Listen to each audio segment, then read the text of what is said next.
Susan Ledbetter breaks up kindling for a wood heater, the only source of warmth for her Calhoun County mobile home. It's not easy, it's hard. When we interviewed Susan several months ago, she was trying to get her life back on track after serving almost 9 months at Tutwiler Prison for women on drug charges. You left Tutwiler on crutches. Yes, yes.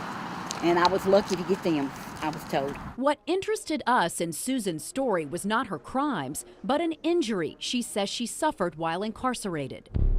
Sunday night, December 9th, 2012, Susan received treatment in the prison medical hall for an infection on her right toes. As she left the medical hall to go back to her dorm, 2 inmates who appeared to be mopping screamed at her to go back the way she came.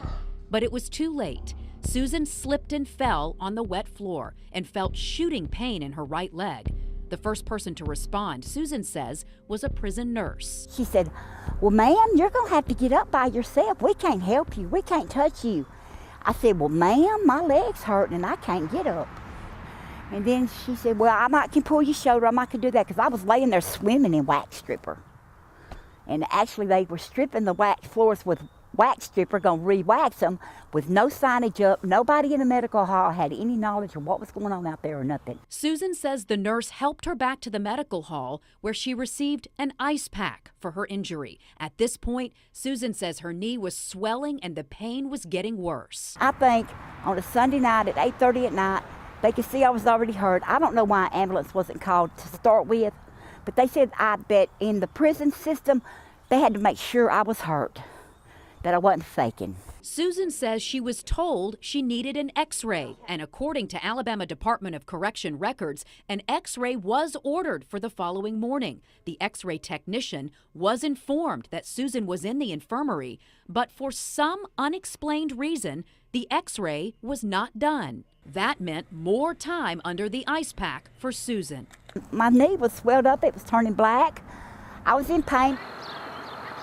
Susan waited 2 more days until an x-ray technician returned to the prison. Wednesday morning, she was ready. When I seen the x-ray man go down the hall, I had my clothes on. I was sitting in that wheelchair at 7:30 that morning waiting on him to show up. I followed him right on down the hall. I said, "I don't know who's getting x-ray, but I'm here." He said, "Good girl." He said, "I missed you Monday. They didn't even tell me till I was already over at Kilby." I said, "Well, you should have come back." He said, "I couldn't. My hands were tied." So he x-rayed you, and then did they get you in the ambulance pretty quick after that? Within 45 minutes. Why did Susan with a serious leg injury have to wait almost 3 full days for an x-ray? And why wasn't an ambulance called immediately? We asked the prison's healthcare vendor, Horizon Health. They sent us a statement saying they couldn't comment on Susan's specific case, but, quote, "We can tell you we utilize x-ray services when they are medically necessary, and that x-rays aren't required to be made in order to summon an ambulance.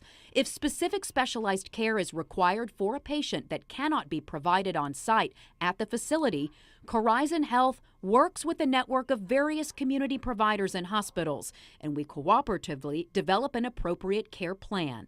Turns out, Susan was diagnosed with a tibial plateau fracture, a serious break in her shin bone and the joint surface of her knee. Her hospital records indicate symptoms of marked pain and a significant amount of swelling.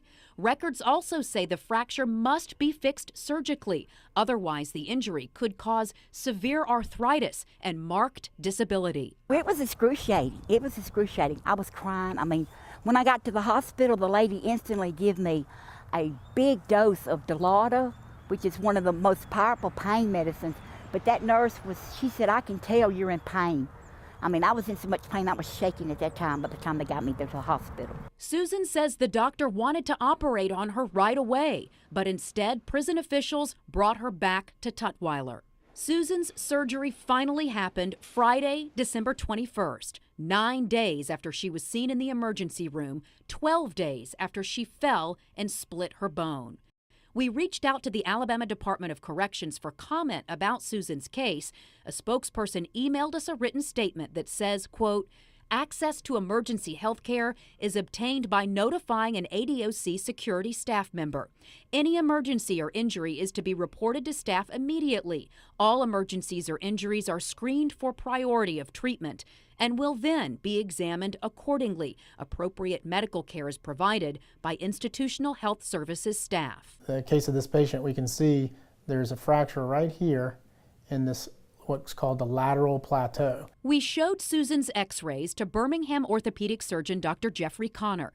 He says this type of injury needs to be addressed as soon as possible. Most substantial morbidity in this case from delay would likely be pain. You could possibly suffer a blood clot too.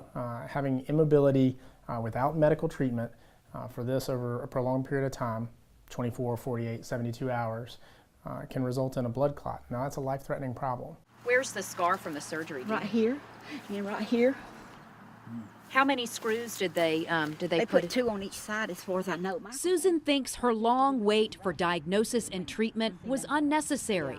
She says between arthritis and her leg injury, she now lives in constant pain, but wanted to share her story not for sympathy or money, but she says for the women still at Tutwiler. I mean, you know, I just don't want any other woman to have to lay there 4 days with a broke leg and in pain I was in.